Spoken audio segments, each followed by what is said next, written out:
এই যে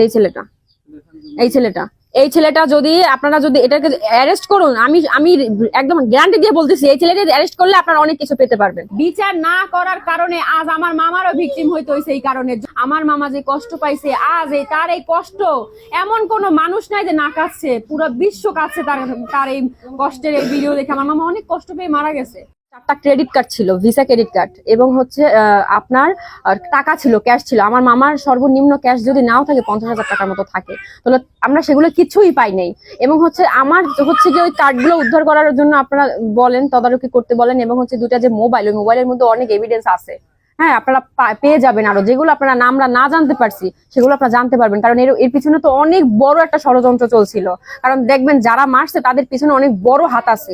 আমি একটা জিনিস খেয়াল করছি, আপনার ওই যে প্রথম যে মারা একদম আমার মামা যখন মারা গেছে, তারপর কিন্তু টেনে তারা রাস্তা আনা হয়েছে, এবং একটা সাদা শার্ট এবং সাদা প্যান্ট পরা একটা করা একটা লোক ছিল। ওই লোকটা ওইখানে প্রত্যেককে শেল্টার দিচ্ছিল, এবং সে এমন ভাবে ওইখানে সে ট্রাফিকের দায়িত্ব পালন করতেছে। আসলে কিন্তু না, সে হচ্ছে ব্যাঙ্গারিগুলোকে সাইড করছে, সাইড করে তারপরে ভিতরে সব আমার ওই সন্ত্রাসী গুলোকে ভিতরে ঢুকাইছে, তারপর ওরা আমার মামাকে ওইখানে বসে মারছে, আর ওইখানে বসে শেল্টার দিছে। এই লোককে, সেই লোকটা আপনারা বের করবেন, এই লোকটা, এবং পুলিশকে বলবেন যে এটা অতি দ্রুত এটাকে আইনের আওতায় আনা হোক। হ্যাঁ, আরেকটা ছেলে আছে, এই যে আমি দেখাচ্ছি আপনাদের ছেলেটাকে, এই ছেলেটাকে অতি দ্রুত আওতায় আনা হোক। এটা অনেক কিছু পেয়ে যাবেন, অনেক কিছু, যদি এটাকে দেখেন। এই ছেলেটা, এই যে এই ছেলেটা যদি আপনারা যদি এটাকে অ্যারেস্ট করুন, আমি আমি একদম গ্যারান্টি দিয়ে বলতেছি, এই ছেলেকে অ্যারেস্ট করলে আপনারা অনেক কিছু পেতে পারবেন, অনেক কিছু পাবেন।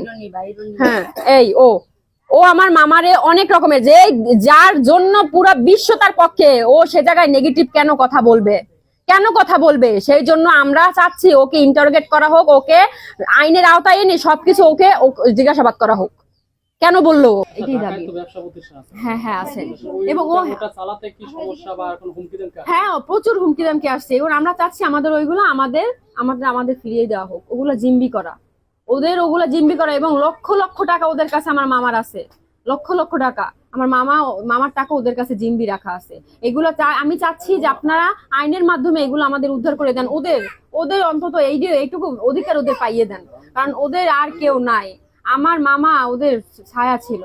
আমি মাননীয় আইনমন্ত্রীকে আবেদন করছি যে এটা যেন অতিরিক্ত খুব দ্রুত এটা যেন আইনের আওতায় সবাইকে আনা হয়, এবং এটা রায় প্রদান করা হোক তাড়াতাড়ি, যে কোনো রকমের যেন কোনো পিছু পা না হয়। যেমন এখানে এটা এখন গরম আছে, পরবর্তীতে ঠান্ডা হয়ে যাওয়ার কারণে এমন আছে সবাই রিপ্লেস হয়ে যাবে, তখন আমার এই ভাই বোন দুটার পরিস্থিতি খুব খারাপ হয়ে যাবে।